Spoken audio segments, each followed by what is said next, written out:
All right, today we're jumping into a really powerful story of transformation, one that's captured in the pages of the autobiography of Malcolm X. And, the title of the piece we're using as our guide really says it all: A Life Forged in Fire, Reborn in Faith. And that really gets you thinking, right? It brings up this huge question at the heart of his story. How does one man live so many completely different lives? Because when you look at Malcolm X's life, it's not some straight line. It's really a series of ruptures and rebirths. This book, which he co-authored with Alex Haley, is just this incredible mosaic of pain and pride and just profound transformation. It's a story that goes way beyond just one man's life. It actually interrogates a whole nation, a culture, and even the very idea of what identity is. So let's get into it. Let's explore this life that was truly forged in fire. All right, so here we go. The story kicks off with a childhood that was, well, anything but stable. You have to understand, Malcolm Little was born into a world that basically rejected him from day one. I mean, before he could even speak. His father, Earl Little, was a preacher and a follower of Marcus Garvey, and his radical ideas about Black empowerment, well, they made him a constant target. And that foundation, this mix of defiance and constant danger, it really shaped everything that came next. And his family was just shattered by violence and tragedy. First, his father's death, which was almost certainly at the hands of white supremacists, was just cruelly ruled a suicide. I mean, a total denial of justice. After that, his mother, Louise, had a mental breakdown and was institutionalized. And the kids, including young Malcolm, they were all scattered, sent off to different foster homes. Now, even with all this chaos, Malcolm's early brilliance was obvious. You just couldn't deny it. But that spark was dimmed by systemic racism. And then came this moment, a moment that would haunt him for years. A teacher delivered this absolutely crushing blow. He said, "A lawyer isn't a realistic goal for a Negro." Think about that. It wasn't just discouraging. It was society bluntly telling him where his place was. For Malcolm, that was it. That was the moment his disillusionment with the whole American dream really began. So, feeling like society had no real place for him, he decided to create one for himself, on his own terms. He heads to Boston, then Harlem, and, well, Malcolm Little disappears. In his place, Detroit Red is born, this sharp, streetwise hustler with the conked hair and suits that were even sharper. And man, he lived fast. We're talking gambling, dealing drugs, even dating white women, like a woman named Sophia. And her presence, you see, was both an act of rebellion and a kind of status symbol. But this life, it was so much more than just a hustle. It was a performance, really, a survival strategy in a world that offered absolutely no dignity to Black men. So this whole phase wasn't just about crime. It was existential. Malcolm was desperately looking for power, for identity, for some kind of control in a society that was built to deny him all three.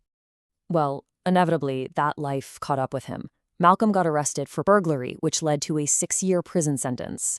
But here's the thing. What should have been the end of his story turned into a whole new beginning.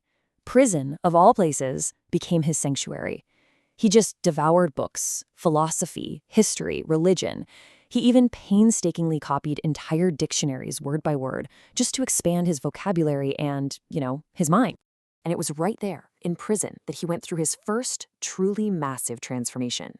Through his siblings, he found out about the Nation of Islam and its radical teachings, all about Black pride and separation from white society. So he shed the name Little, what he called his slave name, and adopted X. That X was so powerful. It symbolized the stolen African name that was lost to slavery. This wasn't just him changing his name. It was a declaration of a total rebirth. And that declaration, it echoed far, far beyond those prison walls. When he was released, Malcolm X emerged as a completely changed man. And he rose fast. He quickly became a minister and really the most prominent national spokesperson for the Nation of Islam. His speeches, wow, they were absolutely electrifying. He spoke with this searing clarity, just condemning the hypocrisy of white America. He completely rejected the idea of integration and called for unapologetic Black self-reliance. And in doing that, he also sharply criticized Martin Luther King Jr.'s philosophy of nonviolence. He just saw it as passive, as ineffective, especially when you're facing such brutal oppression. I mean, Malcolm's charisma, his intelligence, his unwavering discipline, it all made him an incredibly powerful and influential figure. But that's the thing. That growing influence started creating some deep tension within the Nation of Islam. And then, when revelations came out about the moral failings of its leader, Elijah Muhammad, that, combined with some growing ideological disagreements, ultimately led to Malcolm's really painful and very public departure from the only organization that had ever given him a true sense of belonging. Imagine that. So, once again, Malcolm was adrift. But just like before, this rupture led to what was maybe his most profound rebirth yet. In 1964, he made the Hajj, the traditional pilgrimage to Mecca, and it was utterly transformative. You see, the whole experience forced him to confront the very foundation of his belief system. And it boiled down to one huge question, one he had answered so forcefully for years. Were all white people inherently evil? Because in the holy city of Mecca, he saw something incredible. He saw Muslims of all races, white, black, brown, all praying together as equals. They were sharing food, sharing lodging, with this spirit of brotherhood that he had never ever imagined was possible. And that experience just completely shattered his belief that whiteness itself was the enemy. He ended up embracing traditional Sunni Islam, and from that moment on, his worldview started to expand dramatically. And this shift, it was nothing short of seismic. We're talking a matter of weeks. In just a few weeks, Malcolm went from this stance of militant separatism to one of inclusive justice. He moved from a rigid racial absolutism to a much more expansive spiritual universality. It's an incredible change. So he founded the Organization of Afro-American Unity, which was modeled after the Organization of African Unity. And he started speaking internationally. He was working to connect the Black struggle in America to these anti-colonial liberation movements that were happening all over Africa and Asia. And here's the crucial point. He now saw racism not as just an American problem, but as a global disease. His speeches got more nuanced, his vision got way more expansive. He wasn't just a Black nationalist anymore. He had become a global human rights advocate. But this final and maybe most hopeful transformation, it was cut tragically short. On February 21st, 1965, Malcolm X was assassinated while he was speaking in Harlem. His death was just this brutal punctuation mark on a life that was lived with such urgency and integrity. And yet, his legacy? It absolutely endures. You see it in movements for Black empowerment, you see it in classrooms and prisons, and really in the hearts of anyone who believes in that profound power of transformation. His life really makes you think about some powerful ideas. First, there's this idea of identity as a form of resistance. He changed names, beliefs, affiliations, but every single shift was a deeper, more honest dive into his own truth. Then there's language as liberation. His mastery of speech was incredible. He turned his personal pain into public persuasion and righteous rage into powerful rhetoric. And finally, redemption as praxis, as something you do.